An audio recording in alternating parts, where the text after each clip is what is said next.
నమస్తే, శ్రీ మాత్రే నమః, శ్రీ గురుభ్యో నమః. అయితే మనకి యోగాలు అనేది మనం తరచూ వింటుంటాం కదా. అంటే రాజయోగము, మహారాజయోగము, గజయోగము, ఇట్లాగా యోగాలు మనకి జ్యోతిష శాస్త్రంలో చాలా రకాలు ఉన్నాయి. అంటే బృహత్ పరాశర జ్యోతిష శాస్త్రంలో చూసుకున్నా, లేదా అంటే పరాశర హోరా జ్యోతిష శాస్త్రంలో చూసుకున్నా, మనకి మొత్తంగా 70 రకాల యోగాల గురించి ప్రస్తావించడం జరిగింది. అయితే ఈ బృహత్ పరాశర హోరా శాస్త్రంలో ఈ యోగాలు అనేవట ఎలా ఉంటాయంటే, పూర్వజనం శరప్ అర్ధయ, అంటే గత జన్మ శాపాల వల్ల, పుణ్యాల వల్ల ఈ యోగాలనేవి కలుగుతాయి అనేది మన జ్యోతిష శాస్త్రంలో చెప్పబడింది. అయితే ఇవి ఈ బృహత్ పరాశర హోరా శాస్త్రంలో ఈ 70 రకాల యోగాలు ఎలా వస్తాయి అంటే, వివరంగా విశ్లేషణ చేసుకుంటే కనుక, ప్రస్తుత జన్మలో జన్మించిన వ్యక్తికి, అంటే గత జన్మలో ఉండే పాపపుణ్యాలు కానీ కర్మలు కానీ ఈ జన్మలో మనకి సంతానం లేకుండా కానీ, లేదా శాపాల వల్ల, అంటే గత జన్మలో శాపాలు కావచ్చు, కర్మలు కావచ్చు, పాపాలు కావచ్చు, వాటిని బట్టి ఈ జన్మలో మనకి ఈ రాసుల విశ్లేషణ, లేదా అంటే నిర్ణయము, లేదా అంటే ఈ గ్రహాల నిర్ణయము, గ్రహాల కదలికలు, అవి అన్నీ వ్యక్తిగతంగా ఆయా వ్యక్తి యొక్క జన్మతః వచ్చినవి, వాటిని బట్టి ఈ రాసులు పనిచేస్తాయి. ఉదాహరణకు శుక్రుడు ఒక జాతకుడికి యోగించవచ్చు, అదే శుక్రుడు మరొక జాతకుడికి భేదించవచ్చు, అంటే చెడు చేయవచ్చు. అంత మాత్రం చేత శుక్రుడు చెడ్డవాడనో, లేకపోతే శనీశ్వరుడు మంచివాడనో ఇట్లాగని కాదు. అక్కడ ఆ గ్రహము ఆ జాతకుడి యొక్క గత జన్మ దీన్ని బట్టి పరివర్తన చెందుతుందన్నమాట. అయితే వీటిని బట్టి కనుక మనం చూసుకున్నట్టయితే అసలు ఏంటి, ఎవరెవరి శాపాల వల్ల అనేది కనుక చూస్తే, గత జన్మలో తండ్రి శాపానికి చాలా జాగ్రత్తగా వినండి. గత జన్మలో తండ్రి యొక్క శాపానికి 11 యోగాలు వస్తాయట. తరువాత తల్లి యొక్క శాపానికి 13 యోగాలు వస్తాయట. తరువాత సోదర సోదరి వీరి యొక్క శాపానికి 13 యోగాలు వస్తాయి. తర్వాత మేనమామ శాపానికి 4 యోగాలు వస్తాయి. బ్రాహ్మణుడు లేదా పూజారి యొక్క శాపానికి 7 యోగాలు కలుగుతాయి.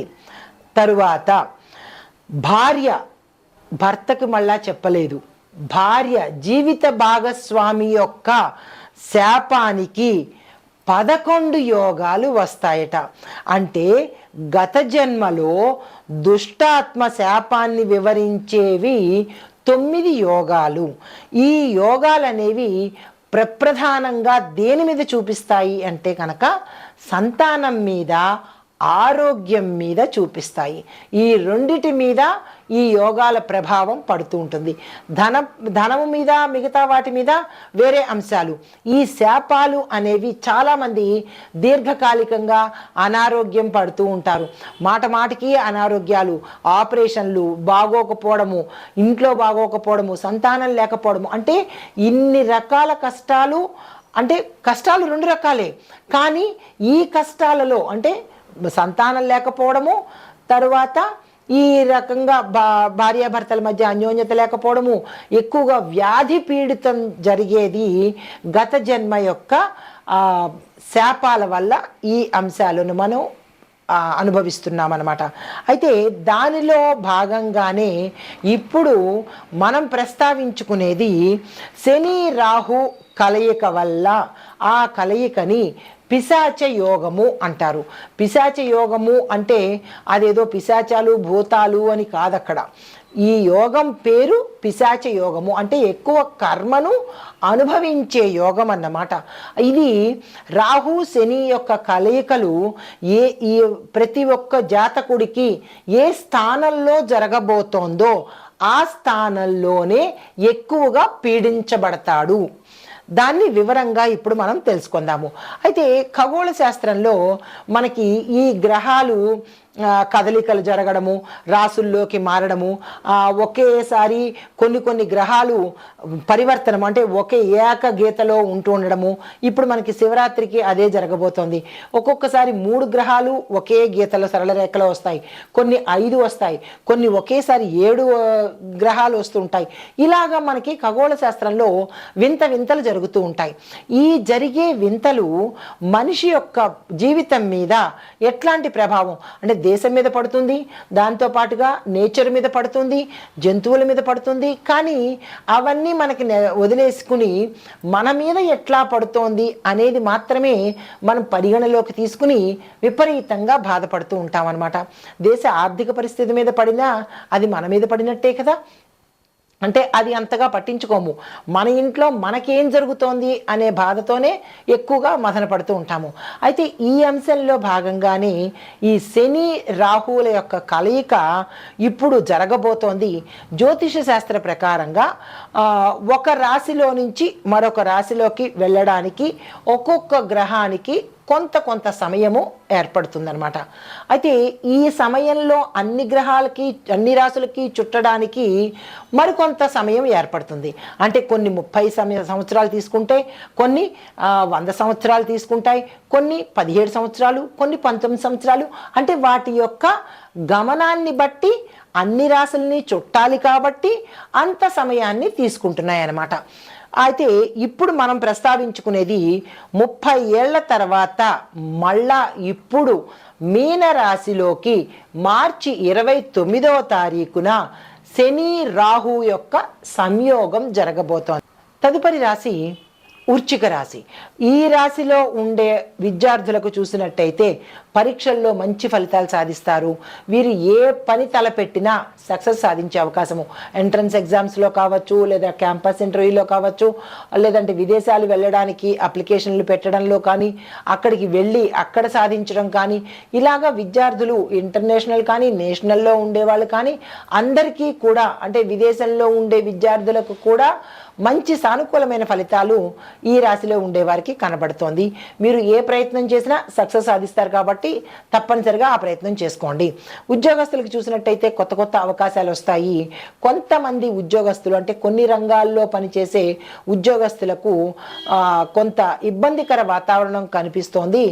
అంటే మానేయడం కానీ, లేదా ఏదైనా దాడుల్లో ఇరుక్కోవడం కానీ, లేదా అంటే ఏదైనా అపనిందలు పడ్డం కానీ, మీరు చేసిన గతంలో తప్పిదాలకు ఇప్పుడు అనుభవించే అవకాశం కానీ, లేదా మీరు నిర్లక్ష్యం కానీ ఈగో యాటిట్యూడ్లతో పోయి పనిని నిర్లక్ష్యం చేయడమో, లేదా మీ బాసుని నిర్లక్ష్యం చేయడమో, ఏదో ఒకటి మీరు చేసిన గతంలో చేసిన పనికి ఇప్పుడు అనుభవించే అవకాశం కనబడుతోంది. ఇప్పటికైనా జాగ్రత్తలు తీసుకుని ఇట్లాంటివి రిపీట్ చేయకుండా మీ ఉద్యోగ బాధ్యతను తప్పనిసరిగా చక్కగా సక్రమంగా నిర్వర్తించుకున్నట్టయితే కనుక కొంత ఉపశాంతి కలిగే అవకాశం కనబడుతోంది. కొంతమంది కొన్ని రంగాల్లో పనిచేసే ఉద్యోగస్తులకు అంటే నేవీ వాళ్లకు, తర్వాత ఎయిర్పోర్ట్ అంటే ఎయిర్కి సంబంధించిన అంటే విమానాలకు సంబంధించినటువంటి ఉద్యోగస్తులకు, నీళ్లలో పనిచేసే అంటే నేవీ సంబంధించిన ఉద్యోగస్తులకు, పోలీస్ డిపార్ట్మెంట్లో ఉన్న వాళ్ళకి, సిబిఐ డిపార్ట్మెంట్లో పనిచేసే ఉద్యోగస్తులకు విశేషమైన సత్ఫలితాలను ఇవ్వబోతున్నారు.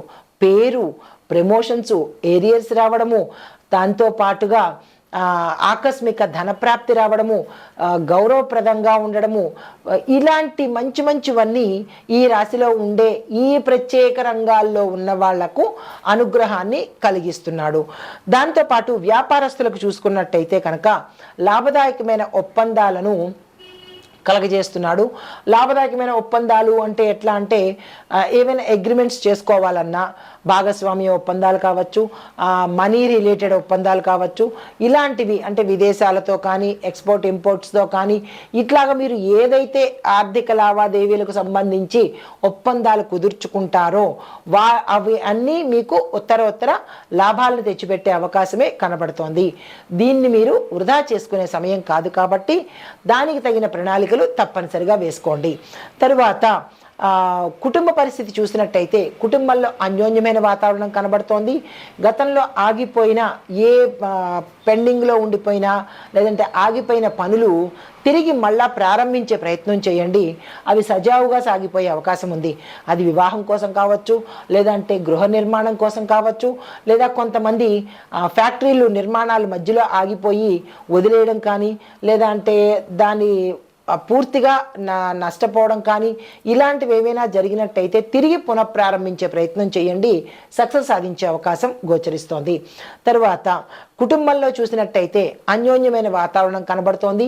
గతంలో ఏదైనా మీరు ఇబ్బందులు పడ్డా అంటే శత్రువుల వల్ల కానీ లేదా మీ కుటుంబీకుల వల్ల కానీ మాట పడ్డమో లేదంటే విభేదాలు రావడమో లేదా దూరం అవ్వడమో ఇలాంటివన్నీ జరిగి ఉండుంటే కనుక ఈ సమయంలో అవన్నీ ప్యాచప్ అయిపోయి మీకు మంచి ర్యాపో పెరిగి అన్యోన్యమైన వాతావరణం గోచరిస్తోంది. కుటుంబంలో ఉన్న పిల్లల ద్వారా మంచి పేరు ప్రఖ్యాతలు, పెద్దల యొక్క ఆరోగ్యం బాగుండడము, సంతోషకరమైన శుభవార్తలు వినడము, శుభకార్యాలకు వెళ్ళడము, విదేశాలు వెళ్ళడము, లేదా అంటే వేరే ప్యాకేజ్ టూర్లు వెళ్ళడము, ఇలాంటి సంతోషకరమైన ప్రయాణాలు చేయడము, ఇలా అన్ని రకాలుగా చాలా చక్కగా కుటుంబ వాతావరణం ఉండబోతోంది. ఇక ఆరోగ్యం పరంగా చూసినట్టయితే చిన్న చిన్న సమస్యలు వచ్చే అవకాశం ఉంది. జాగ్రత్తలు తీసుకోండి. అందులోనూ ప్రత్యేకించి అంటే కడుపుకు సంబంధించి లివర్కి సంబంధించినటువంటి సమస్యలు వచ్చే అవకాశము అది అంటే ఫుడ్ పాయిజన్ అవ్వడం కానీ లేదా మీరు తీసుకున్న ఫుడ్ వల్ల కానీ ఏదైనా ఒక తిండికి సంబంధించినటువంటి లివర్కి సంబంధించినటువంటి సమస్యలు గోచరిస్తున్నాయి. దానికి తగిన జాగ్రత్తలు తీసుకోండి.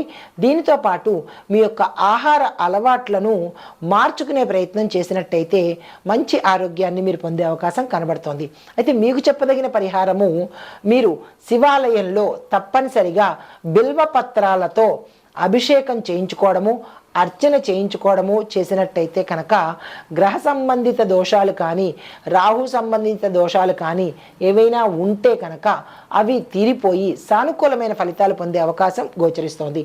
ఇవి ఈ రాశిలో ఉండేవారికి చెప్పదగిన గోచారీత్యా ఫలితాలు, పరిహారాలు. నమస్తే. పరిహారాలు చూద్దాము. అంటే ఇప్పుడు మనము శని రాహుకి సంబంధించిన ఈ సంయోగంలో ఎట్లాంటి పరిహారాలు చేసుకోవాలి, ఓవరాల్గా అందరూ కలిపి ఎవరెవరికి ఎలాంటి పరిహారాలు చేసుకోవాలి అనేది సంపూర్ణ విశ్లేషణ ఇస్తాను.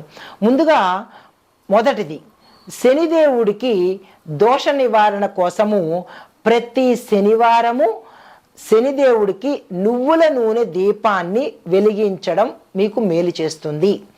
ఈ పరిహారాలు చాలా జాగ్రత్తగా వినండి. 1-2 సార్లు వినండి, తప్పులేదు. లేదా రాసుకోండి, చాలా మంచిది. ఈ పరిహారాలు మీకు ప్రత్యేకంగా చెబుతున్నాను. తర్వాత నెంబర్ 2, రాహుదోష నివారణ కోసము దుర్గామాతను తప్పనిసరిగా పూజ చేయండి, ఆలయ దర్శనం చేసుకోండి. దీనితో పాటు రాహు కేతుకి శాంతి జపాలు, శాంతి పూజలు కూడా చేయించుకున్నట్టయితే విపరీతమైన పరిణామాలకు తగ్గి సానుకూలమైన ఫలితాలు వస్తాయి. నెంబర్ 3, ఆర్థిక స్థిరత్వం కోసము ఎవరైతే ఆర్థికం స్థిరంగా లేదు, డబ్బులు ఖర్చు అయిపోతున్నాయి, అలాంటి వాళ్లకు లక్ష్మీదేవి పూజ చేసి ప్రతి శుక్రవారము గోధుమను దానంగా ఇవ్వండి. నెంబర్ 4, ఆరోగ్య సమస్యలతో ఈ 12 రాసుల వాళ్ళు ఎవరైతే ఇబ్బంది పడుతున్నారో హనుమంతుడికి ఆలయ దర్శనం చేసుకుని హనుమాన్ చాలీసాను తప్పనిసరిగా పఠించడం నేర్చుకోండి. రాదు, కుదరదు అని అనుకుంటే పరిణామాలు అనుభవించవలసిందే. దాన్ని తగ్గించుకునే ప్రయత్నం చెయ్యాలి అంటే తప్పనిసరిగా నేర్చుకోండి. మీ నోటితో మీరు పలకండి, వినడం కాదు, పలకాలి. దాంతోపాటు శనివారం నాడు మునుగు పుష్పాలతో పూజ చేస్తే కనుక మంచి ఫలితాలను ఇస్తాడు. శనీశ్వరుడు ఆంజనేయ స్వామికి పూజ చేస్తే కనుక తప్పనిసరిగా మంచి ఫలితాలు ఇస్తారు. నేను చదవను, నాకు రాదు, నాకు టైం లేదు అనుకుంటే అది మీ ఇష్టము, చెప్పడం వరకే మా బాధ్యత. తర్వాత నెంబర్ 5, కుటుంబ సౌఖ్యం ఎవరికైతే లేదో వారు చేయవలసిన పరిహారము, ఇంట్లో తులసి మొక్కను పెంచండి. ప్రతి సోమవారము శివాభిషేకం చేయండి, శివుణ్ణి అర్చించండి. చాలా చిన్న పరిహారాలు. 6వ పరిహారము, విద్యార్థులకు చెప్పదగిన పరిహారం ఏంటంటే సరస్వతి అమ్మవారిని, గణపతిని తప్పనిసరిగా బుధవారము పూజించండి. దానితో పాటు ప్రతి గురువారము హనుమంతుడి ఆలయాన్ని దర్శించండి. అందరూ చెప్పేది మంగళవారం నాడు హనుమంతుడి దగ్గరికి వెళ్ళండి, హనుమంతుడి ఆలయానికి అంటారు. కానీ విద్యార్థులు మాత్రము గురువారం నాడు మాత్రమే హనుమంతుడి ఆలయ దర్శనం చేసి ప్రదక్షిణలు చేసి స్వామివారికి మీ యొక్క ఆటంకాన్ని తప్పనిసరిగా చెప్పుకోండి.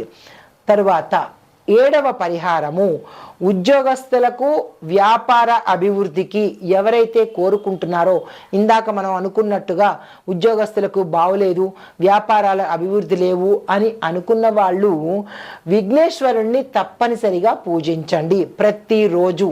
దీనికి ఒక రోజంటూ లేదు, ప్రతిరోజు వినాయకుడిని పూజించడంతో పాటు ప్రతి మంగళవారము గణపతి పూజ చేసుకోండి. గణపతి పూజ బుధవారం నాడే అంటారు చాలామంది.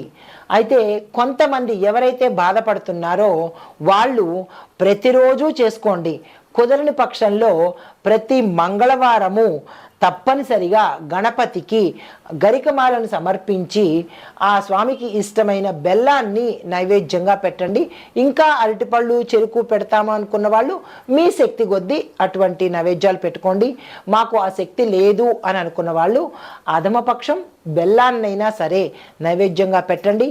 ఈ 7 పరిహారాలు ఈ 12 రాసుల వాళ్ళు తప్పనిసరిగా చేసుకోండి.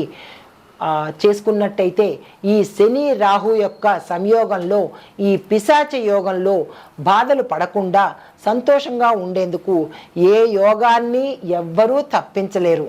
ప్రతి యోగము అనుభవించి తీరవలసిందే. కాబట్టి జాతకరీత్యా మన దోషాలను అనుభవించాలి తప్ప స్కిప్ చేసుకునే అవకాశము మనకి ఆ భగవంతుడు ఇవ్వలేదు. ఈ పరిహారాలు తప్పనిసరిగా పాటించుకోండి. మంచి కర్మను చేసే ప్రయత్నం తప్పనిసరిగా చేయండి. నమస్తే.